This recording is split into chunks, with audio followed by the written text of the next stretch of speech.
5 panelists, 5 topical issues, no holds barred. For me, it's not knowledge that's lacking. It's that greed, it's that mentality where you feel you deserve to take your own and take it infinitely and let everybody else just manage however they will manage. We're almost becoming hardwired to try and cheat. I would, suggest that we begin to hold our leaders accountable.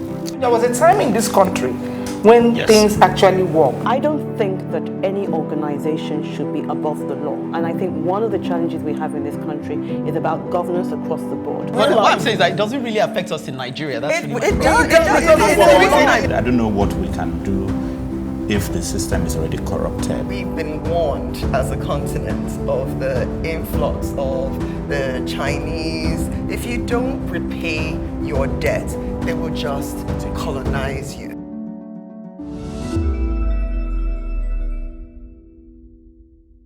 It is the independent edition of The Advocate. Nigeria is 60. But I am not convinced we have made much progress. Perhaps we should adopt this as a season of sober reflection, mend the cracks on the walls of our unity, and recreate Nigeria. This takes me to my premise of The Advocate today: stealing the children's bread and the Ogogoro cocktail. I sang the national anthem and recited the pledge with great passion as a child. I read the histories of our heroes past and bore the fascination in my mind while absorbing life's reality in my formative years. I looked to a nation that will bestow us with the pursuit of happiness and leadership, to a government that will put her people first in the determination of her policy for the common good of all. I joined the Boy Scouts to further entrench my enthusiasm, believing in a better country, where the fundamental objectives and directive principles of state policies will be justice for all and the restoration of the dignity of man. 4 decades later, I look back and I see those lofty dreams drifting away as the nation struggles to rescue herself from herself. We have become the veterans of creative suffering in the vault of wealth we fall. Today, I looked at the Nigerian child and I am deeply worried about their future. Just this week, the sum of 2.67 billion naira of the social intervention scheme meant for the feeding of children during the lockdown was found in a personal bank account by the Independent Corrupt Practices and Other Related Offences Commission, ICPC. Remember, lest we forget, that the Minister of Humanitarian Affairs, Disaster Management and Social Development said her ministry spent 523.3 million to feed school children during the COVID-19 lockdown. She has equally exonerated her ministry from the just discovered 2.67 billion naira school feeding program fund just uncovered by the ICPC, arguing that hers was different from the news going around. It is pathetic how people steal from children and still keep a straight face.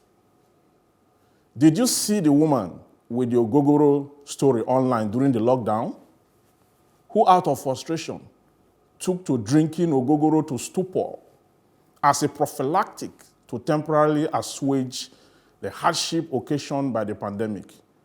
Hers was an improvised Ogogoro cocktail meant to get her high and above her problems amidst the poverty. She is a parent to one of those children the government claimed to have failed.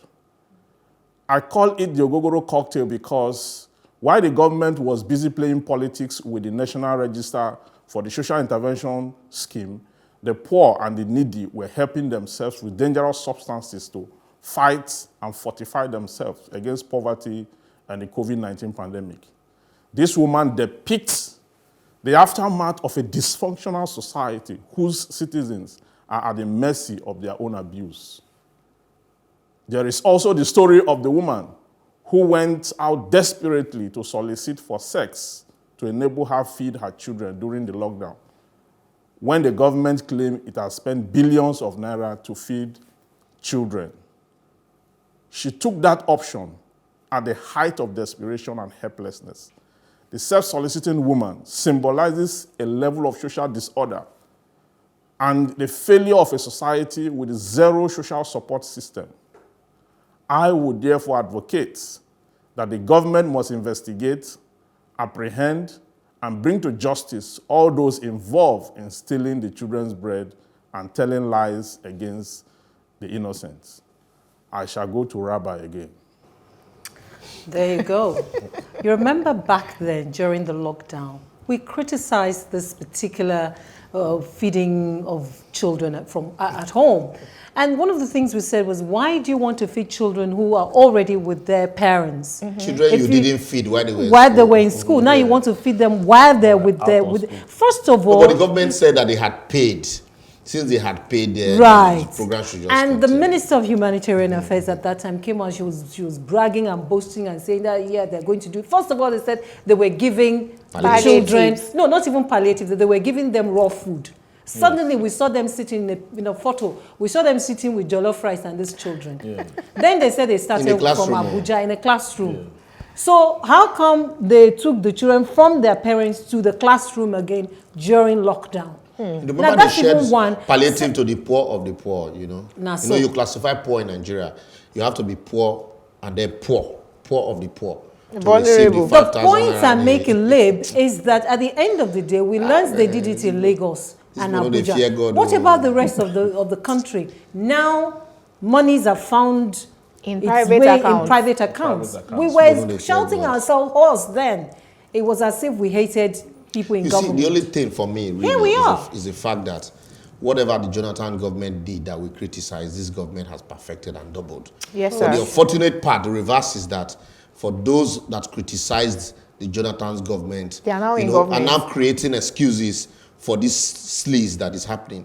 And those that created excuses during Jonathan's time are the ones now criticizing, what is happening. And then when you criticize it, people that came to tell you that we'll do it differently, it's very convenient to tell you, Jonathan did it the same way. Yeah. And so that is why for me, we forget that we are the ones in opposition. We are the ones that will bear the brunt. Yeah. And they are united at the top. Just look at the Obaseki moved from APC to PDP.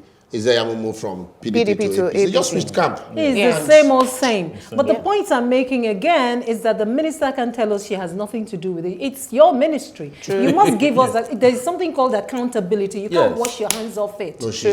No, you can't. You must tell us how those monies found their ways into private accounts. Please don't indict people who are doing their...